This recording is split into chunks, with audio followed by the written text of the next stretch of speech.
నమస్తే, welcome to special movie review on Gaami movie. విభిన్న చిత్రాలకు కేర్ ఆఫ్గా నిలుస్తూ దర్శకుడిగా కూడా తన ప్రతిభను నిరూపించుకున్న hero Vishwaksen cinema Gaami release అయింది. సుదీర్ఘంగా 6 సంవత్సరాల పాటు తీసిన గామి సినిమా ప్రేక్షకుల ముందుకు వచ్చింది. ఈ సినిమా ఎలా ఉంది? అఘోరాగా విశ్వక్సేన్ ఎలా నటించాడు? కథ ఎలా ఉంది? గ్రాఫిక్స్తో పాటు ఇతర ఎలిమెంట్స్ ఎలా ఉన్నాయో ప్రముఖ సినీ క్రిటిక్ శ్రీకాంత్ బాబు గారు అడిగి తెలుసుకుందాం. నమస్తే సార్. సో 5 సంవత్సరాల సుదీర్ఘ ప్రయాణం తర్వాత గామి మూవీ రిలీజ్ అయింది. ఈ మూవీలో అఘోరాగా విశ్వక్సేన్ నటించడం జరిగింది. సో ఆయన నటన ఏ విధంగా ఉంది? మీరు అన్నట్టు చాలా సుదీర్ఘ ప్రయాణం తర్వాత అటు డైరెక్టర్ విద్యాధర్ గారు కానీ విశ్వక్సేన్ గారు కానీ 2018 నుంచి సుమారు ఈ సినిమా మీద చాలా ట్రావెల్ చేశారు. ఆల్మోస్ట్ అంటే నాకు తెలిసి ఈ మధ్యకాలంలో ఇంత అంటే మనకు తెలిసి ఒక పాన్ ఇండియా మన ప్రభాస్ కానివ్వండి ఇలాంటి పెద్ద స్టార్స్ మూవీస్ తప్పితే ఇంత డ్యూరేషన్ అంటే అవన్నీ ఏంటంటే ఒక 500 కోట్లు 400 కోట్ల బడ్జెట్తో అవుతున్న సినిమాలు. సో అలాంటి టైంలో విశ్వక్సేన్ గారి సినిమా ఇంత టైం తీసుకొని రావటం ఏంటి, అసలు ఈ సినిమా ఏమన్నా వేరే కారణాల వల్ల ఏమన్నా లేట్ అయిందా, బడ్జెట్ ఇష్యూస్ ఉన్నాయా, లేకపోతే అసలు సినిమా ఆగిపోయిందని కూడా రకరకాల చర్చలు కూడా నడిచినాయి. వాస్తవంగా ఈరోజు సినిమా చూస్తే వాళ్ళు ఇంత టైం ఎందుకు పట్టింది, వాళ్ళు అంటే ఎలాంటి లొకేషన్స్లో షూటింగ్ చేశారు, ఎంత కఠినమైన లొకేషన్స్ని సెలెక్ట్ చేసుకున్నారు. సో దానికి తగ్గట్టు వాళ్ళకి వెదర్ సపోర్ట్ చేయడం కానివ్వండి, అలాంటి లొకేషన్స్లో షూటింగ్ చేయాలంటే పర్మిషన్స్ కానివ్వండి, సో ఇట్లా వాళ్ళు ఎంత కష్టపడ్డారనేది ప్రతి ఫ్రేమ్లో కనిపించింది. ఈ విశ్వక్సేన్ యాక్టింగ్ పరంగా అంటారా, ఆయన యాక్టింగ్ మనం ఆల్రెడీ ఇంతకుముందు చూసాము. ఆయనలో చాలా ఒక దర్శకుడు కూడా ఉన్నాడు, ఆయనలో ఒక సినిమా డైరెక్టర్ కూడా చేశారు ఆయనలో కూడా. సో ఎప్పట్లాగే తన నటనతో బాగా మెప్పించారు. ఫస్ట్ టైం అఘోరాగా నటించారు. జనరల్గా ఒక ట్రెండింగ్లో ఉన్న హీరో, యూత్ ఫాలోయింగ్ ఉన్న హీరో అలాంటి క్యారెక్టర్లు చేయడం అనేది ఒక సాహసం లాంటిది. బట్ విశ్వక్సేన్ గారు మాత్రం చాలా చక్కగా ఆ పాత్రలో ఒదిగిపోయారు. ఆ పాత్రకి చక్కగా న్యాయం చేశాడు. అంటే పర్ఫెక్ట్గా ఆ డైరెక్టర్ ఏదైతే ఆయన నుంచి ఆశించారో ఆ మేరకు చక్కగా నటించారు. సో హిమాలయాల్లో షూటింగ్ చేశారు, అంత కఠినమైన ప్రదేశాల్లో 5 సంవత్సరాల పాటు సుదీర్ఘంగా జరిగింది షూటింగ్ అంతా అని డైరెక్టర్ చెప్పడం జరిగింది. సో అది ప్లస్ అయిందంటారా మూవీకి? ఖచ్చితంగా డైరెక్టర్ చెప్పిన మాటల్ని ఖచ్చితంగా సినిమా చూస్తే డైరెక్టర్ ఒక కొత్త డైరెక్టర్ కాదండి, ఒక బాగా పరిణితి చెందిన డైరెక్టర్. అంటే రాజమౌళి గారితో పోల్చకూడదు కానీ ఒక సీనియర్ డైరెక్టర్, అంటే ఒక 10-20 సినిమాలు తీసే అనుభవం ఉండి ఒక భారీ బడ్జెట్ సినిమాలు తీయగలిగిన, అంటే పూర్తి స్క్రిప్ట్ వర్క్, చక్కటి కథను రాసుకొని దానికి తగ్గ నటీనటులను సెలెక్ట్ చేసుకొని స్క్రీన్ ప్లే కానివ్వండి, ఆయన అన్నిట్లో ఆయన పాత్ర ఉంది. అంటే ఒక ప్యూర్ డైరెక్టర్స్ మూవీ కింద దీన్ని మనం చెప్పుకోవడంలో ఎటువంటి సందేహం లేదు.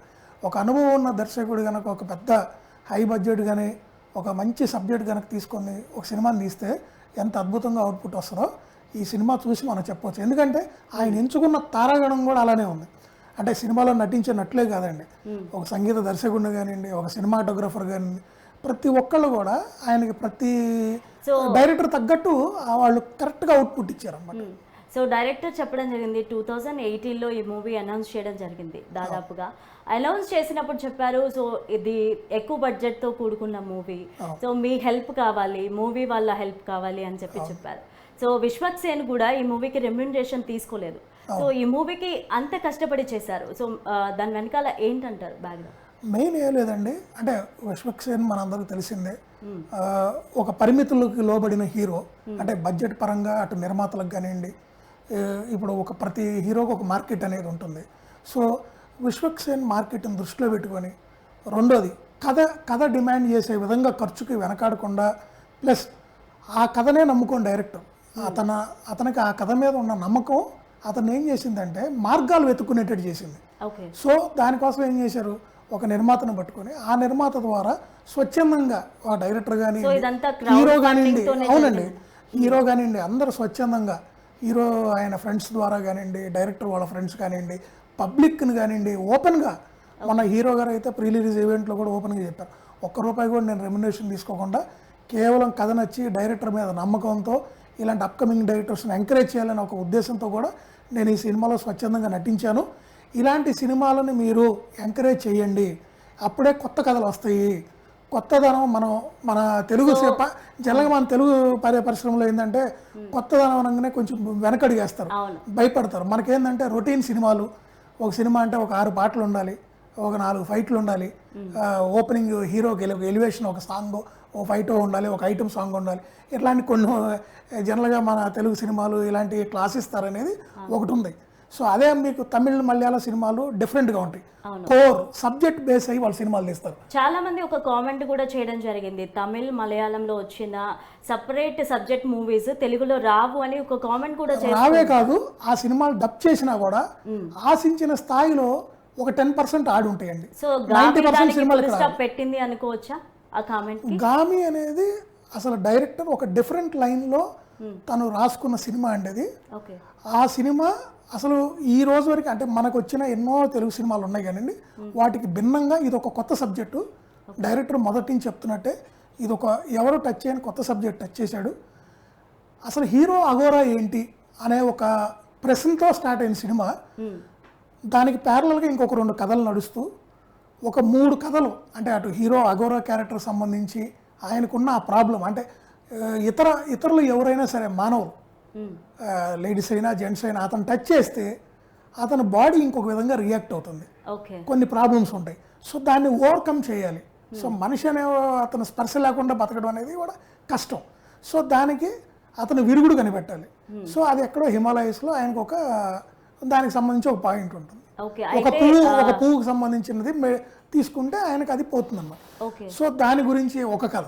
సో ఇంకొక మదర్ అండ్ ఒక డాటర్ కథ, అంటే ఒక తల్లి ఒక బిడ్డ, ఆమె ఒక దేవదాసిగా ఉంటుంది ఒక ఊరిలో.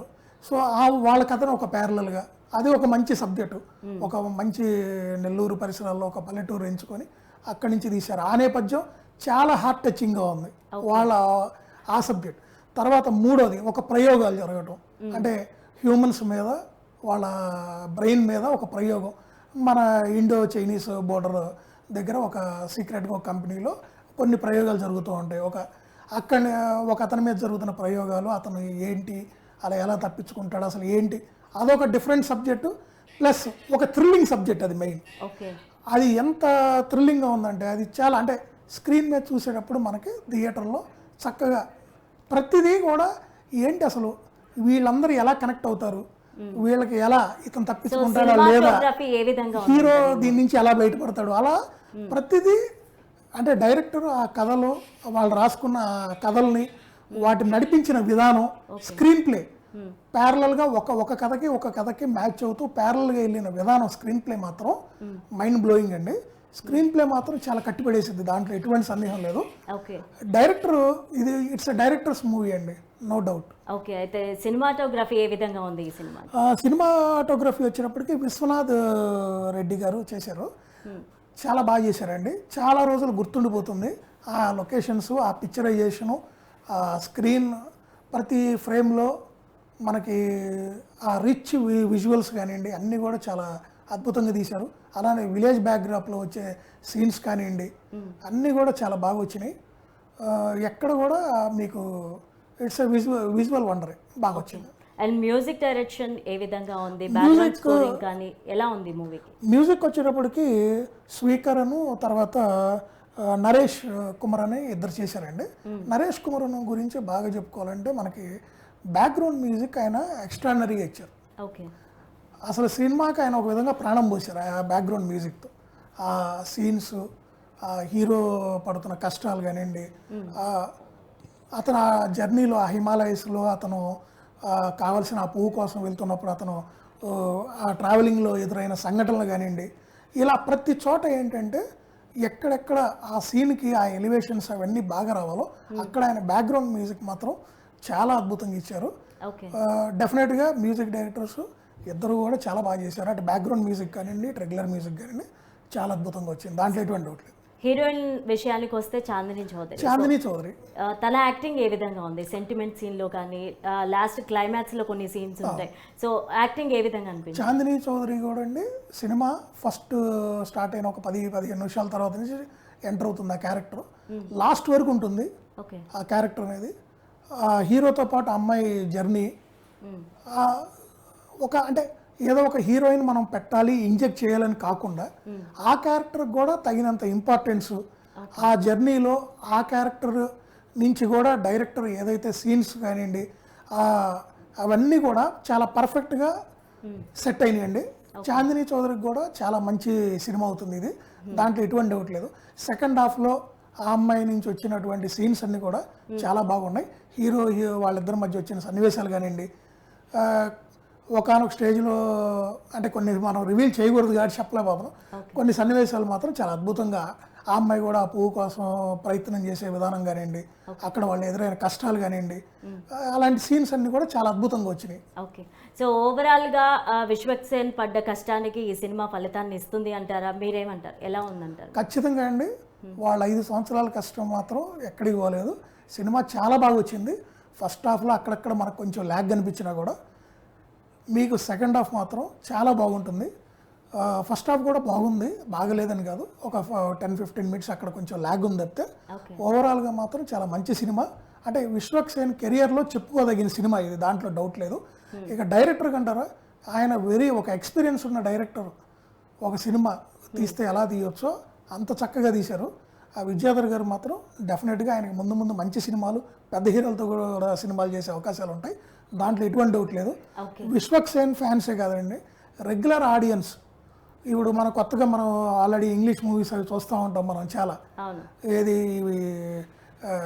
ట్రావెలింగ్ సంబంధించి, తర్వాత మనకి వీళ్ళు స్పెషల్ అంటే ఒక డిఫరెంట్ సైంటిఫిక్ కానివ్వండి, సైంటిఫిక్ మూవీస్ కానివ్వండి, ఒక జర్నీ కానివ్వండి, ఇలాంటి డిఫరెంట్ సినిమాలు చూస్తాం. అలాంటి డిఫరెంట్ సినిమాలు ఆశించే వాళ్ళకి మాత్రం ఈ సినిమా బాగా కనెక్ట్ అవుతారు. రెగ్యులర్ ఆడియన్స్కి కూడా డెఫినెట్గా ఈ సినిమా నచ్చింది. అంటే కొత్త సబ్జెక్టు, రొటీన్ సినిమాలకు భిన్నంగా ఒక కొత్త సినిమా చూడవచ్చు. సో ఓవరాల్గా మీరు ఎంత రేటింగ్ ఇస్తారు ఈ మూవీకి? 3.5 ఇస్తానండి, 5 out of 3.5. దాంట్లో ఎటువంటి డౌట్ లేదు, మంచి సినిమా. డెఫినెట్గా ఈ శివరాత్రికి ఇది మంచి హిట్ ఇచ్చారు విశ్వక్సేన్, దాంట్లో ఎటువంటి డౌట్ లేదు. ఆయన కెరియర్ బెస్ట్ సినిమా అవుతుంది, దాంట్లో డౌట్ లేదు. Right, thank you Srikanth Babu garu, మంచి రివ్యూ అందించారు మాకు. Thank you so much. చూసారు కదా, ఇది వాటి Gaami review show. Keep watching News 360, నిజం ఆలోచనను మారుస్తుంది.